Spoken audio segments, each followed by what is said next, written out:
Ahora lo vamos a invitar a Federico Gando.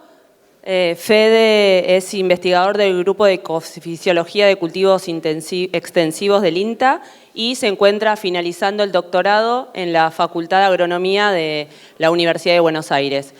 Fede nos va a estar comentando cómo viene transcurriendo la campaña, qué podemos esperar y cómo estábamos el año pasado para esta altura.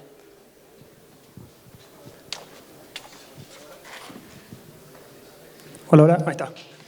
Bueno, gracias Paula por la presentación y a todo el grupo de CREA Córdoba Norte por permitirnos participar de esta jornada desde el Grupo de Ecofisiología de Cultivos de INTA Manfredi. El título de esta charla es Bases ecofisiológicas de la generación del rendimiento en soja y en maíz, campañas agrícolas 22, 23, 23 y 24. A modo de introducción, comentarles un poco cómo está organizada la charla. Está organizada en tres grandes ejes. Un primer eje en el cual pretendo comentar un poco sobre lo que es la caracterización climática de las últimas dos campañas agrícolas, hacer una comparación y un poco en vistas al cierre de la campaña qué poder esperar. En una segunda parte, con todo esto en mente, ver cuáles son las bases, discutir un poco las bases ecofisiológicas de la generación del rendimiento en ambos cultivos, discutir algo de fecha de siembra, ciclo, densidad y periodo crítico.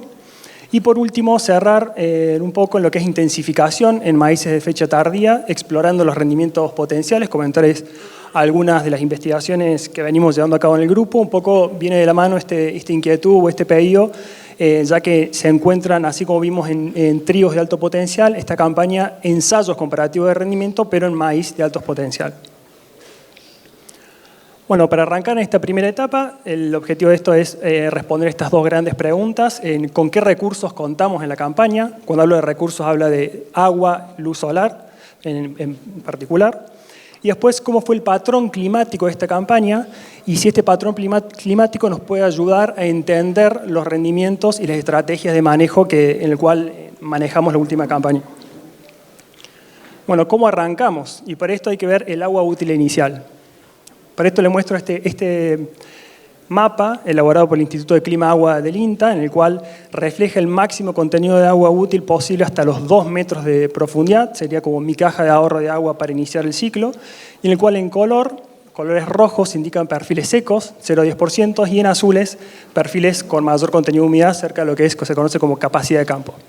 Todos recordarán esta película, esta imagen de la campaña 22, en el cual veníamos de 2 niñas sucesivas y el contenido hídrico al momento de la siembra y la implantación de nuestros cultivos de verano era seco, era un panorama bastante complejo y bueno, con la consecuencia que esto después puede haber llegado a traer. Ahora bien, la campaña pasada, si bien veníamos de una tercera niña inclusive, teníamos pronóstico de año niño. ¿Qué quiere decir un año niño? El año niño se esperan mayores precipitaciones, superiores en varios casos a las normales, durante la primavera. Es decir, sería de esperar buenas recargas de nuestros perfiles en el suelo. Y como vemos, las precipitaciones, sin embargo, no fueron suficientes, no fueron por ahí a lo que uno esperaba. Y entonces, viendo esta misma imagen, comparando ambas campañas, vemos cómo en algunas regiones, principalmente esta que estoy señalando acá, el centro de la provincia de Córdoba, el agua útil al momento de la siembra, debido a las escasas precipitaciones, era similar a la campaña anterior, ¿no?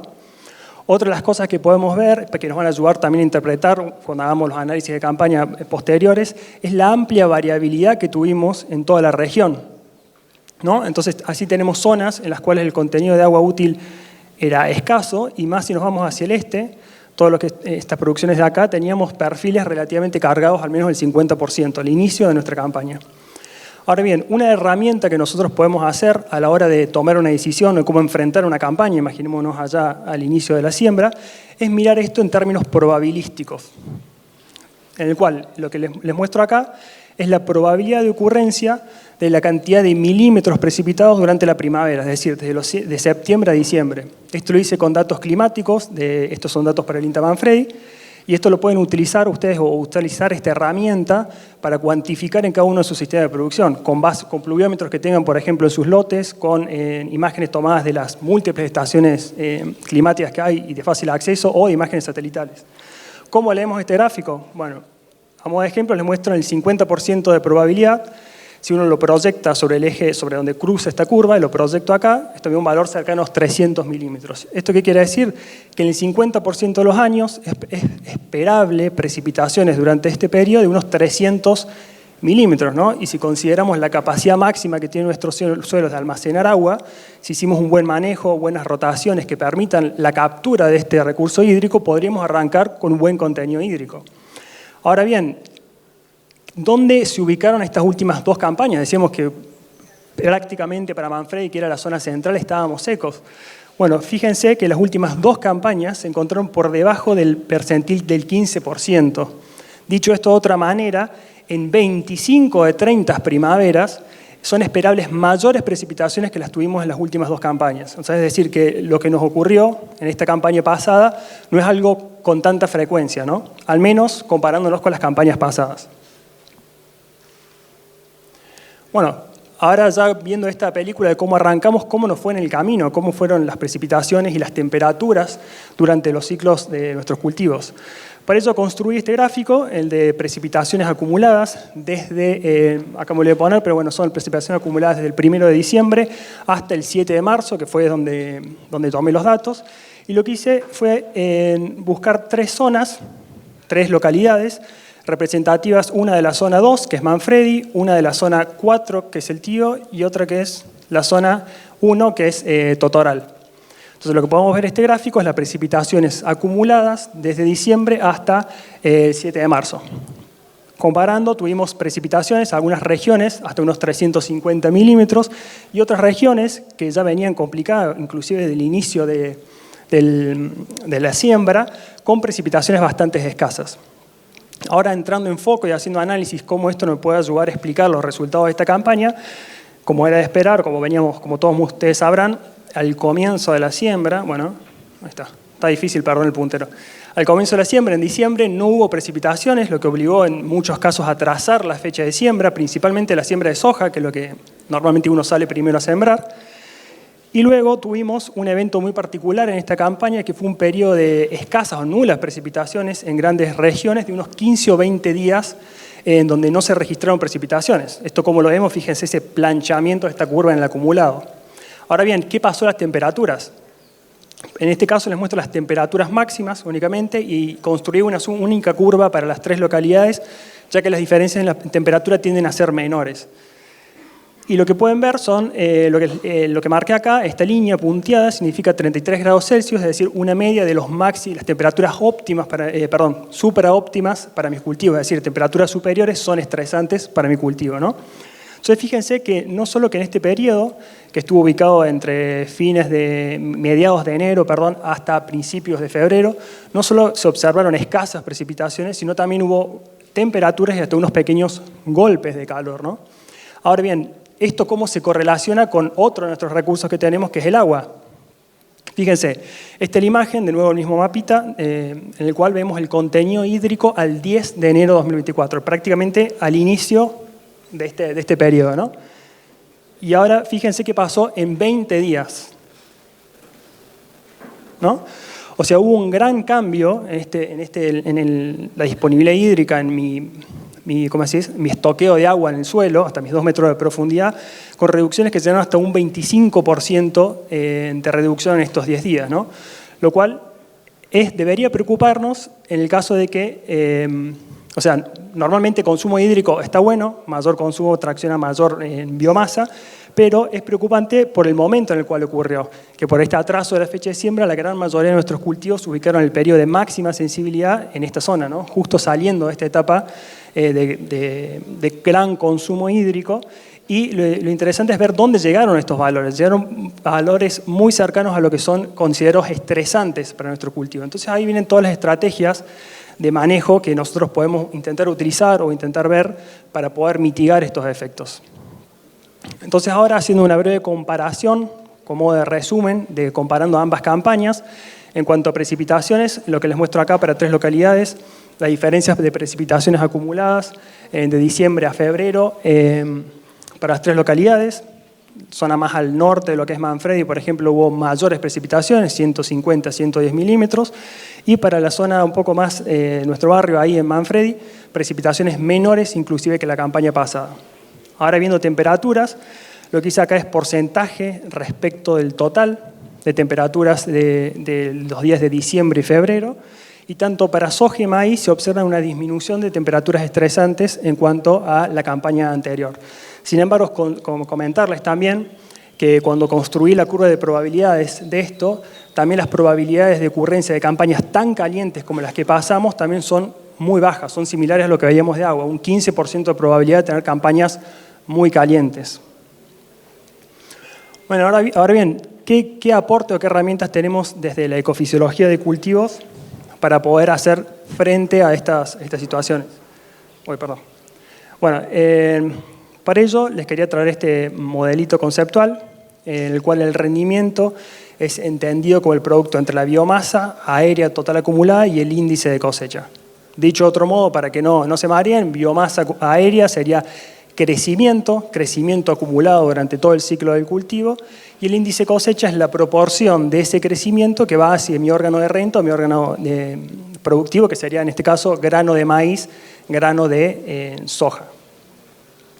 Haciendo foco en lo que es el crecimiento del cultivo, que de alguna manera, como muchos sabrán, menor crecimiento va a implicar menor rendimiento, podemos entender o ver la película de esta manera. La biomasa aérea es igual a la radiación incidente por la eficiencia de la intercepción de esta radiación y por la eficiencia de uso de la radiación.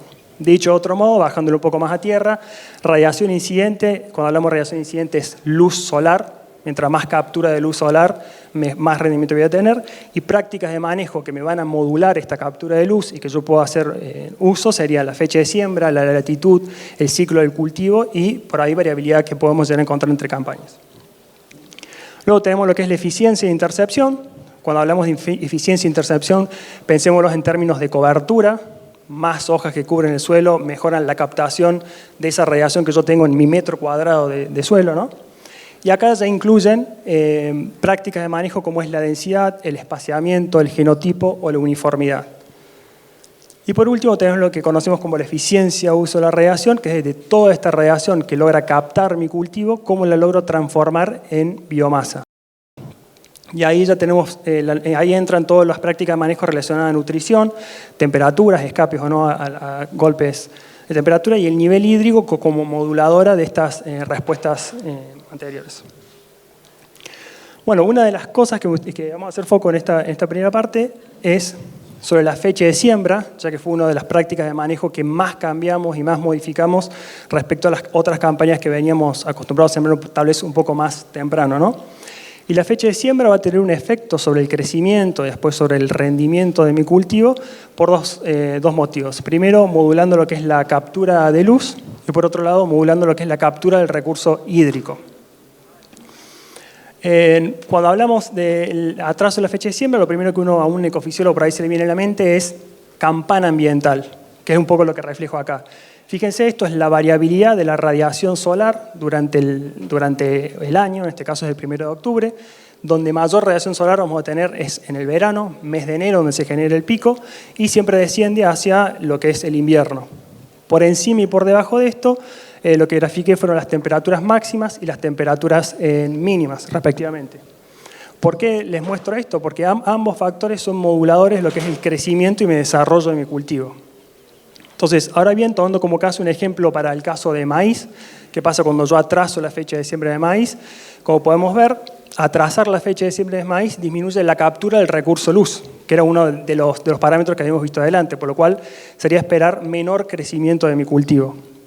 ¿Cómo podemos ver esta captura de luz? Fíjense como área debajo de la curva en una fecha tardía, esta es una fecha del 15 de diciembre, a una fecha de los primeros días de octubre.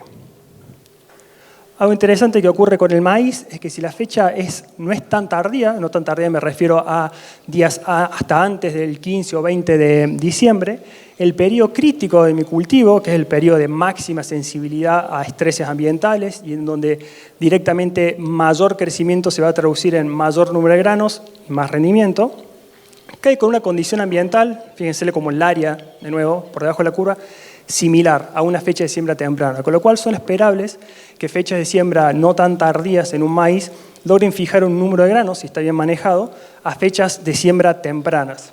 Sin embargo, con el atraso de la fecha de siembra, lo que sí ocurre es que se expone al cultivo a un ambiente muy declinantes de temperaturas, con lo cual puede llegar a provocar mermas importantes en el crecimiento, sobre todo en aquellas campañas en las cuales se instalan temporales, o sea, días como hoy, que nos quitan hasta un 50% de la radiación solar, y eso puede llegar a comprometer al llenado de granos. Y cuando esto ocurre, pasa un proceso muy interesante que es la removilización de reservas por parte del maíz y se desencadenan síndromes como ustedes habrán visto alguna vez, quebrado de tallos, ¿no? Ahí está, quebrado de tallos. Bueno, una pregunta que por ahí surgía, y sobre todo que habrá pasado en las campañas, en donde el atraso de la fecha de siembra, porque uno primero sale a sembrar la soja, después salimos a sembrar el maíz, y terminamos sembrando maíces ya al finales de diciembre, o inclusive hay fechas de siembra de maíces en enero, ¿no? Entonces una de las preguntas es cómo hacer, o a través de la intensificación, tomando vuelta el concepto de lo que veíamos al principio, entendiendo la biomasa como la cantidad de radiación expuesta al cultivo, captura esa radiación, la eficiencia de uso. Nos planteamos en un convenio que hicimos con la empresa de ACA, que hicimos la campaña, el 19-20, si no me equivoco, en el cual decidimos probar diferentes fechas de siembra tardías únicamente.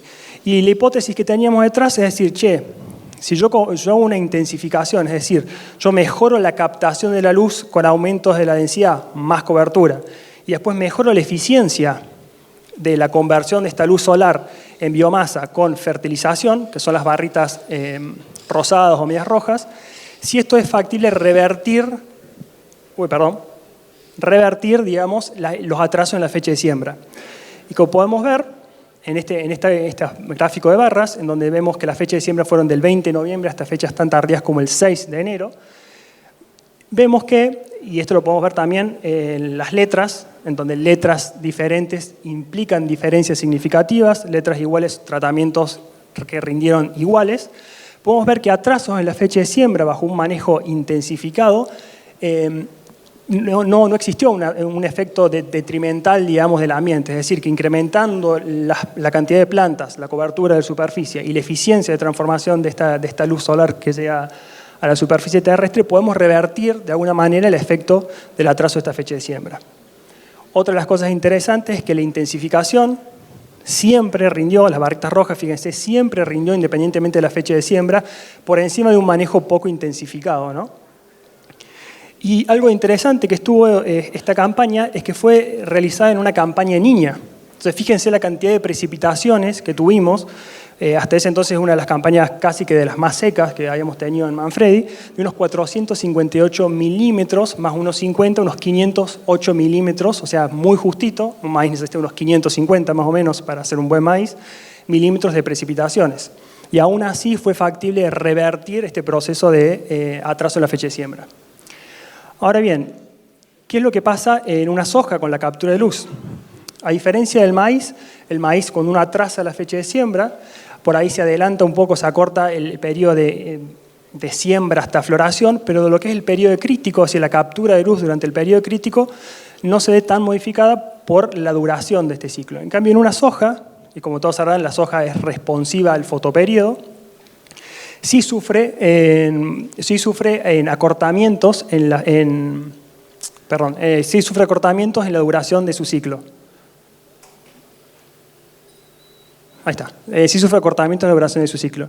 En este caso lo que hice fue simular a través de un modelo de simulación de cultivos que es el CronoSoja, un modelito de simulación, de última si no me lo piden después, que es disponible en la web, solamente se registran y pueden simular para muchas latitudes de toda Argentina, inclusive también hasta de Uruguay, en diferentes grupos de madurez y fechas de siembra, y es un predictor de fenología. Entonces lo que hice en este caso fue decir, bueno, tomo un genotipo, 53 y 53, y hice unas simulaciones para totoral con fechas de siembra que fueron desde el 10 de octubre hasta el 10 de enero. Y fíjense cómo se redujo el ciclo del cultivo de mi soja con un atraso de la fecha de siembra, hasta un 37 días respecto a fechas de siembra óptimas de octubre. Y esto, como veíamos recién, este acortamiento del ciclo se va a traducir en menor captura de luz. Por eso se cae tanto el rendimiento de soja con el atraso de la fecha de siembra. Sin embargo, a diferencia del maíz y por su sensibilidad fotoperiódica, el cultivo de soja tiene una particularidad, que no solo con el atraso de la siembra se reduce el ciclo, sino se reduce la duración del periodo crítico, es decir, el tiempo entre R3, inicio de formación de vainas, hasta R6. Fíjense que esta reducción, desde una fecha del 10 de octubre hasta el 10 de enero, llega hasta un 40% menos. Es decir, que yo estoy captando en el periodo de máxima sensibilidad, donde yo tengo que maximizar el rendimiento, 40% menos de radiación por ciclo, más el efecto del atraso en la fecha de siembra. Y ahora bien, venimos hablando que es el crecimiento. Para hacer un poco más explícito eso, le muestro este trabajito de Pagnan, Federico Pagnan, en el cual podemos hacer la relación entre la radiación interceptada, cantidad de luz solar que capta mi cultivo. Fíjense cómo se relaciona perfecto con el número de granos. Es decir, este acortamiento en el ciclo que va a provocar menor captura de luz, menor número de granos. ¿Y por qué me importa el número de granos? Como bien lo comentaba Jorge recién, para un trigo, para un maíz, para una soja, es exactamente lo mismo. Más número de granos implica más rendimiento. Más rendimiento. Bueno, ahora bien, otro de los recursos,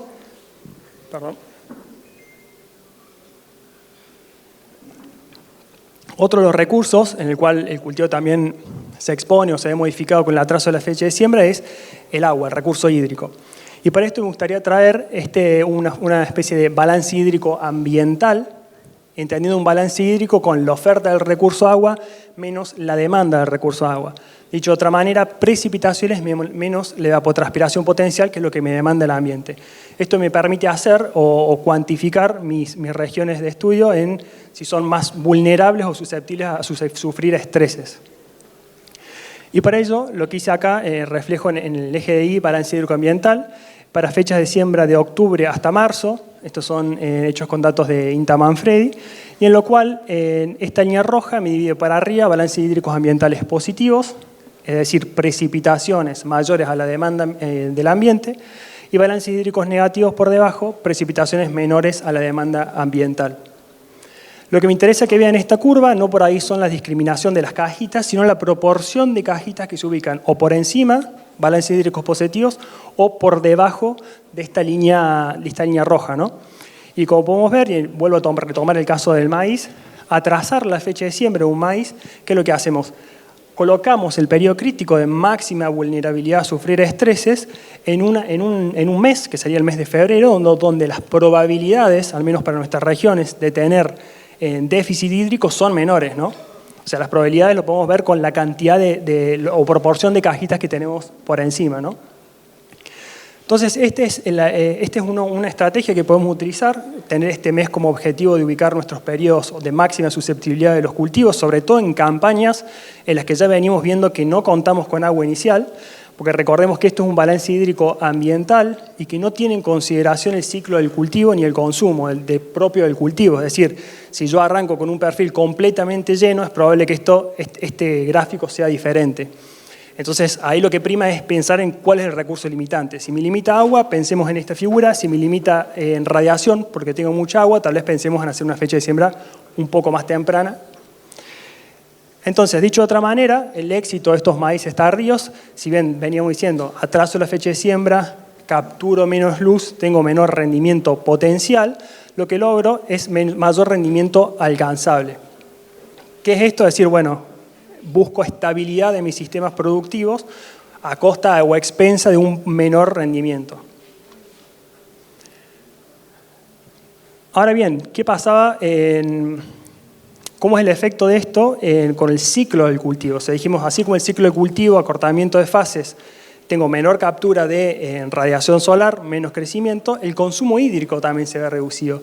Y en este caso les muestro ensayos que realizamos también con el grupo de ecofisiología en Manfredi. Estos son ensayos de Laura Peirone, de su postdoctorado, también perteneciente al grupo de ecofisiología de cultivos, y en el cual en el eje X se ve la evapotranspiración de cultivo, son ensayos a campo esto, y en el eje Y el rendimiento. De nuevo para el mismo material que veníamos haciendo las simulaciones. Entonces fíjense qué interesante dónde se ubican los puntos de una fecha de octubre respecto a una fecha de noviembre. O sea, es decir, el consumo hídrico para maximizar el rendimiento en una fecha de noviembre es menor que una fecha de diciembre. Y esto pasa por dos procesos. Por uno, menor consumo hídrico, menor requerimiento por un acortamiento del ciclo del cultivo, y por otro lado, por exponer, como veíamos en el caso del maíz, al cultivo con menor demanda ambiental. Entonces, esto es una manera una estrategia que también podemos utilizar, decir, bueno, atraso la fecha de siembra porque sé que tengo poco agua, pero sé que mi cultivo va a estar menos limitado por agua, porque lo que limita es la radiación. Otras cosas que también me gustaría discutir acá, con respecto también al ciclo del cultivo y, por ejemplo, para pensar en un maíz, qué estrategias tenemos en un maíz, en una fecha tardía, bueno, es bajar la densidad de plantas, es decir, bajar la cobertura del suelo, principalmente en etapas vegetativas tempranas, para de alguna manera, como lo puse ahí, patear el agua hacia el periodo crítico. Es decir, yo no tengo recurso hídrico, ¿qué hago? Bueno, optimizo el consumo de ese cultivo, reduciendo la densidad. Pero el manejo de la densidad va a tener un efecto sobre el consumo hídrico hasta que se cierra el cultivo. Una vez que el cultivo está completamente cerrado, una densidad más baja, una densidad más alta, va a estar, o sea, el consumo hídrico va a ser similar. Lo único que hago es pateo el agua para más adelante. Entonces sería como una estrategia de gestión del agua disponible en el suelo. Ahora bien, utilizando este mismo grafiquito, estos mismos datos, en el cual ya sumé dos condiciones condiciones hídricas, diversas fechas de siembra y más grupos de madurez, puedo utilizar esto como un marco conceptual, como bien veíamos en trigo, por ejemplo, que es lo que se conoce como eficiencia en el uso del agua. Este marco conceptual es un marco de referencia para conocer cuán eficiente yo soy en el manejo del recurso hídrico, ¿no?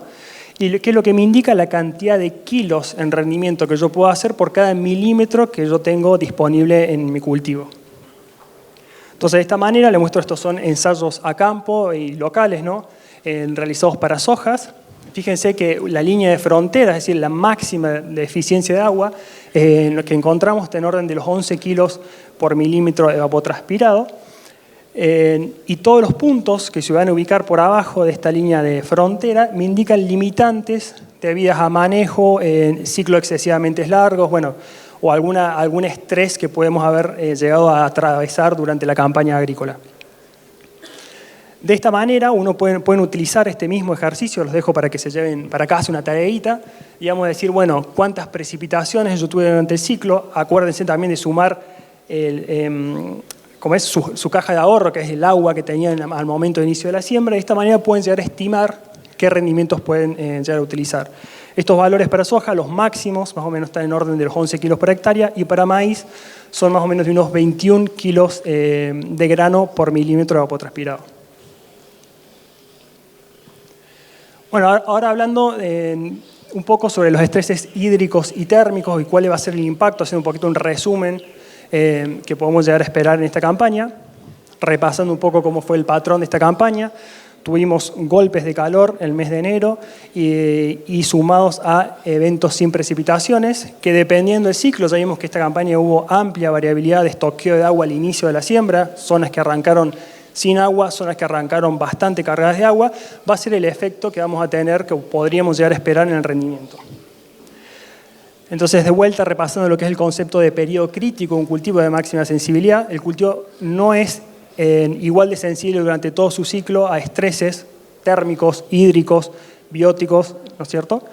Entonces, que es un poco lo que reflejo acá, en donde verde son periodos de menor susceptibilidad del cultivo y en rojo los periodos de máxima susceptibilidad. Cuando hablo de susceptibilidad son penalidades que podemos llegar a esperar en el rendimiento de mi cultivo.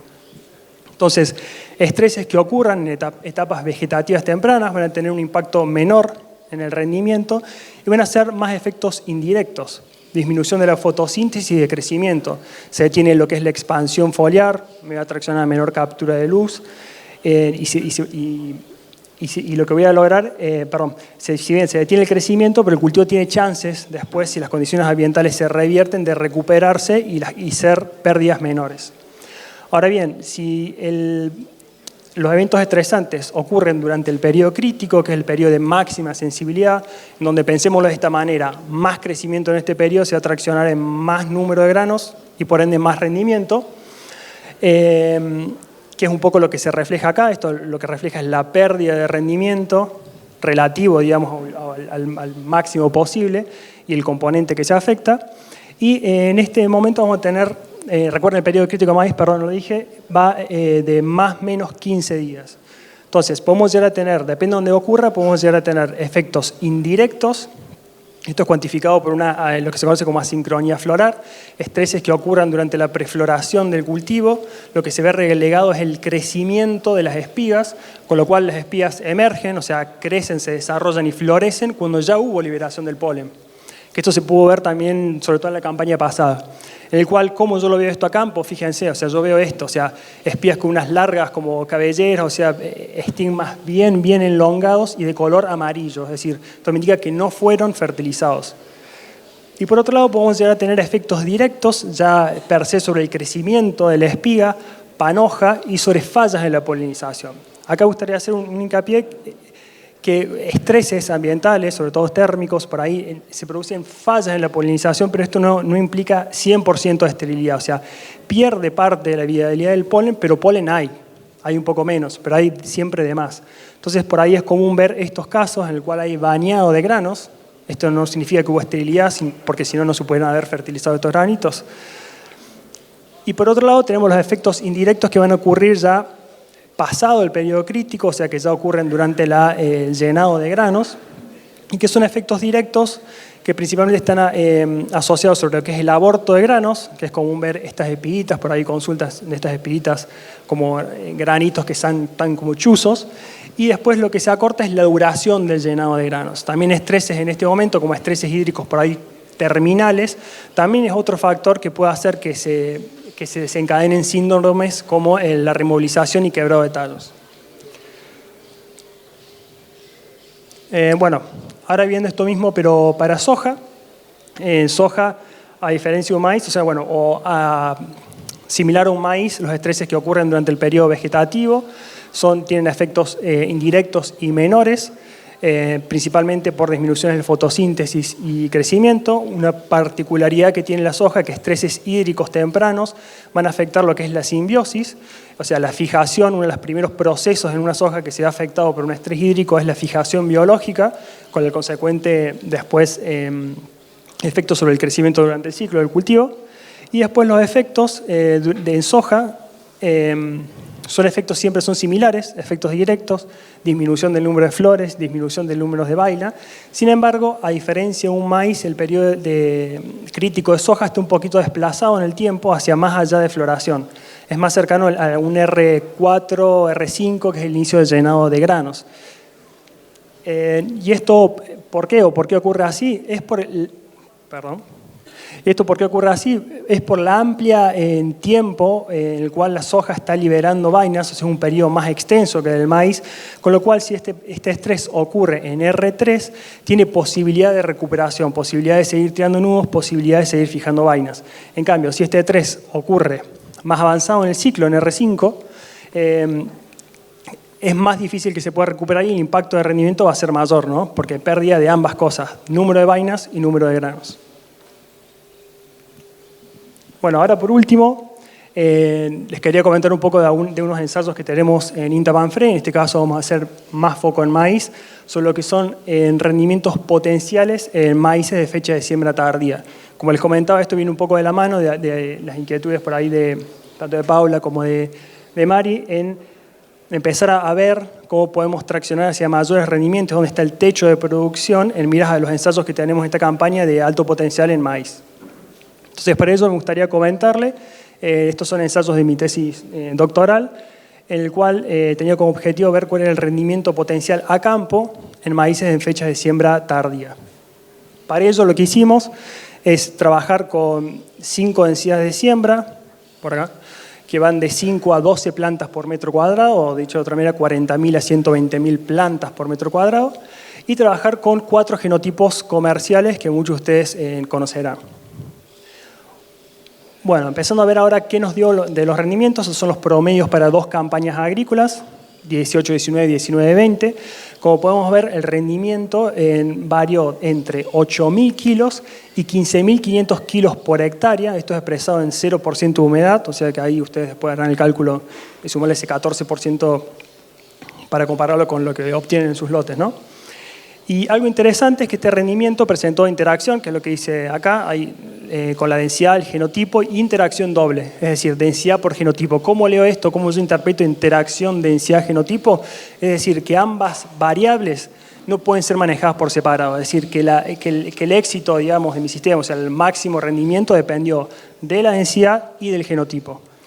Dicho de otra manera, podemos ver cómo todos los genotipos respondieron positivamente a la densidad, encontrando algunos materiales que tienen su óptimo en densidades cercanas a las 80.000 plantas por hectárea, y donde a partir de allí el rendimiento plafonó, ¿no? Esto también es algo interesante y característico de los materiales modernos, en el cual incrementos en el número de plantas son bastante tolerantes, ¿no?, al incremento del número de plantas, y no se desploma el rendimiento, que esto antes con materiales un poco más de la década anterior, un poco más antiguos, digamos, si te pasabas del óptimo de densidad se desplomaba el rendimiento. Así que por ahí no tengan miedo de explorar densidades más altas si tienen recursos ambientales. Por otro lado, vemos como otros genotipos, que fueron los que maximizaron el rendimiento, presentaron respuestas lineales y positivas casi para todo el rango de esta densidad. O sea, fíjense que no encontramos el óptimo aún en 120.000 plantas por hectárea, ¿no? Vale aclarar, perdón, mala mía, el rendimiento potencial, no sé si lo tendrán tan en claro, pero el rendimiento potencial es el máximo rendimiento que yo tengo de un cultivar y que va a estar limitado por luz, radiación solar, captura de esa luz, por temperaturas, por dióxido de carbono, y también tiene la pata de la genética, o sea, los materiales tienen diferente potencial productivo, ¿no? Y estos ensayos fueron conducidos obviamente sin limitantes hídricas, nutricionales, ni ningún estrés de ningún tipo, ni biótico ni abiótico.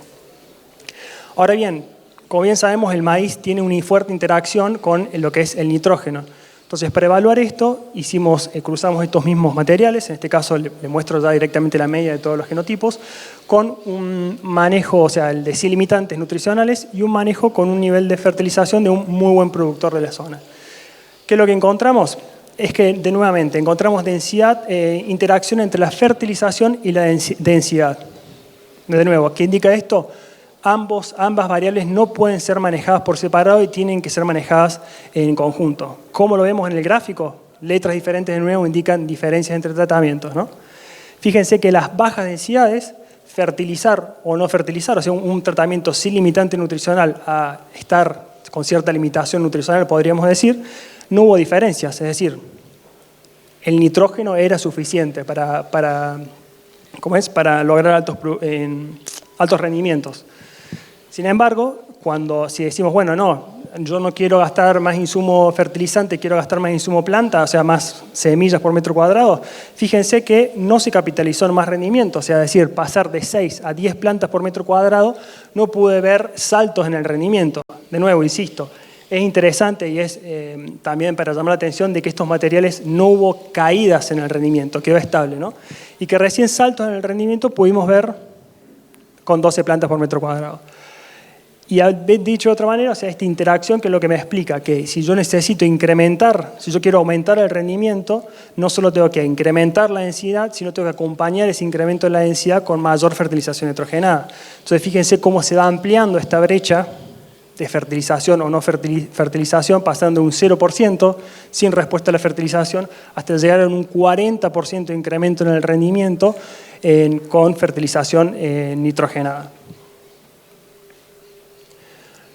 Bueno, y por último, quería comentarles un poco sobre momentos de fertilización nitrogenada y esta plaquita la traje en particular por consultas que tuvieron entre ustedes, que nos transmitió Paula sobre aplicaciones o refertilizaciones en maíces y después sin periodo de lluvia, es decir, hasta dónde el maíz es capaz de absorber el nitrógeno que está disponible en el suelo.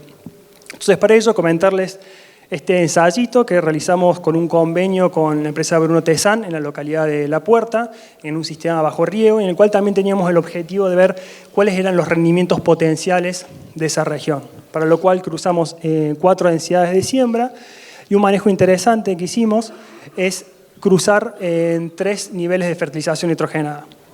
Un nivel, que es el rosita anaranjado, que es sin fertilización nitrogenada, dejamos que el cultivo se alimentara solo, por así decirlo. Luego hicimos uno con una fertilización, el momento de B6. Y por último, un tratamiento que consistía en una refertilización de nitrógeno bien tardía que fue hecha en la prefloración, es decir, B15, un par de días antes de la floración y el inicio del periodo crítico. Entonces, una de las dudas que teníamos es, che, este nitrógeno que estamos aplicando tan tardíamente, ¿es capaz el maíz de tomarlo o no tomarlo? Y bueno, fíjense, este gráfico lo que vemos es eje X, densidad de plantas, y en el eje Y es nitrógeno absorbido en planta al momento de madurez fisiológica. Es decir, cosechamos la planta y le medimos el contenido de nitrógeno, así como, bueno, ya me adelante.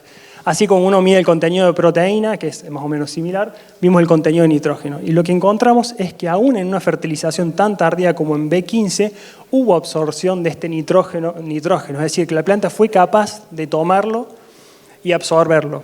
Ahora bien, ¿esto se capitalizó en más rendimiento o nutrimos a la planta al vicio?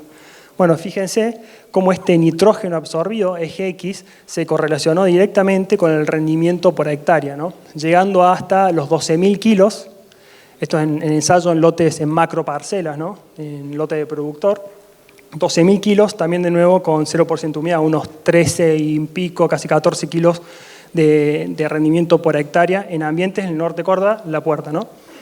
¿Y esto por qué? Bueno, los requerimientos del maíz, el maíz hasta floración absorbe entre un 60 y un 70% de total de nitrógeno que va a absorber durante el ciclo del cultivo. Es decir, que de floración en adelante absorben entre un 30 y un 40% del nitrógeno total.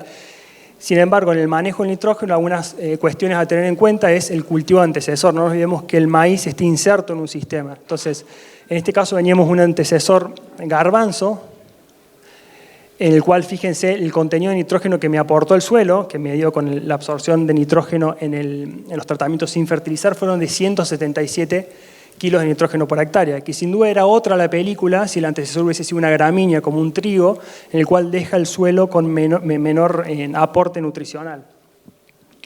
Y por último, no olvidarnos que para que este nitrógeno sea absorbido y pueda ser tomado de la planta necesitamos de agua, ¿no? El nitrógeno se mueve por flujo masal en el suelo. Entonces, este nitrógeno, o respondiendo un poco a la pregunta de si aplicaciones tardías de nitrógeno pueden o no pueden ser tomadas por el cultivo, la respuesta es sí. La planta la va a tomar siempre y cuando tenga agua para poder absorber ese nitrógeno, ¿no? Y siempre y cuando no se haya volatilizado la urea por estar descubierta, ¿no? Bueno, esa parte ya le podemos preguntar más a un suelólogo. Bueno, a modo de conclusión y cierre, un poco de repaso, cuáles fueron las estrategias o qué estrategias tenemos para mitigar riesgos y maximizar rendimientos, principalmente en estas campañas sujetas a una amplia variabilidad ambiental, campañas complejas y difíciles que por cambio climático por ahí pareciera que se van a acentuar, va a aumentar la frecuencia de tener esto. Bueno, una de las primeras cosas que podemos hacer, y como vimos en el transcurso de esta charla, es evaluar la probabilidad de los eventos climáticos para gestionar el riesgo. ¿Cómo podemos hacer esto? Bueno, veamos, utilicemos datos históricos que tengamos en nuestros lotes, descargados de la web, etcétera, modelos climáticos. De esta manera podemos mitigar el riesgo y sentarnos ahí antes del inicio de la siembra a diseñar estrategias en función de los recursos, luz y agua que vamos a tener en nuestros ambientes. Entonces, tomar estas decisiones, bueno, como venías comentando, en función de los recursos que tengo en el lote, fertilidad y contenido hídrico. Si bien en esta charla no hablamos o tocamos muy por encima de lo que es fertilidad, no nos olvidemos que nuestros suelos, principalmente si nos vamos a regiones más centrales, están muy degradados, justamente por esta ganadería extractiva que venimos haciendo y que cada vez empezamos a ver en suelos más jóvenes, o sea, con menos años de agricultura, la necesidad o las altas respuestas en la fertilización y que aún en campañas difíciles, por más que como esta la pasada o con bajo contenido de agua útil, fertilizar siempre va a ayudar a reducir el estrés de mis cultivos. O sea, siempre la fertilización es algo positivo. Y por último, desde la ecofisiología o del manejo, siempre pensemos en ubicar el ciclo de cultivo para maximizar la captación de regación durante el periodo crítico y escapando, si es posible, a estreses ambientales. Tengamos en mente en campañas difíciles ubicar periodos críticos en febrero, balances hídricos ambientales y modular de nuevo, cobertura al ciclo para conservar el recurso hídrico, que va a ser un recurso escaso y tendería a ser a veces en campañas con pronóstico niñas cada vez más, ¿no? Bueno, eso es todo. Muchas gracias.